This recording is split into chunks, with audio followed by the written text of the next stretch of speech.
Kog'Maw isn't a champion you think of when you imagine mid lane. Kog'Maw is that adorable little void doggo running rampant in the bot lane, right? Well, that's not entirely true.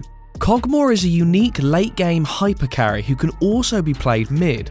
So today, we're going to be looking at AP Kog'Maw in the mid lane. An important aspect with Kog'Maw is that he's a late game carry.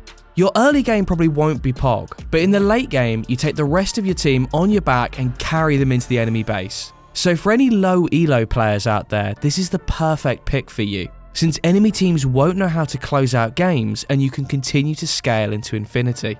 You'll want to level up and get as much gold as early as possible. The laning phase means one thing: get rich or die trying. So even if you're pushed under tower, make sure to last hit those minions, because they're going to need items to compete with the enemies. You want to get to level 11 as fast as possible, because that's when Kog will really shine. His ultimate has huge range, which works wonders in the mid lane, since no champion will be able to match it. This means you can sit back, hit your ultimate from afar, but just make sure to watch out for picks like Zed, Katarina or Yasuo, who are able to gap close quickly. You're still squishy as hell, remember.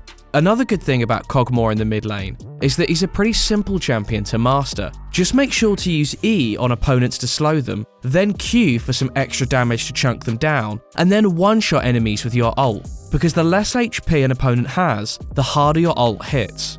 As for item builds, AP mid-Kog is very flexible. You can go for any mage mythic, but for the most consistent damage, we do believe that Liandry's is the best choice. Going Mana Moon next is also important. You'll be spamming abilities, especially your Void Ooze, to clear lane. Rylai's will give you some extra health to stay alive in case a gank goes awry.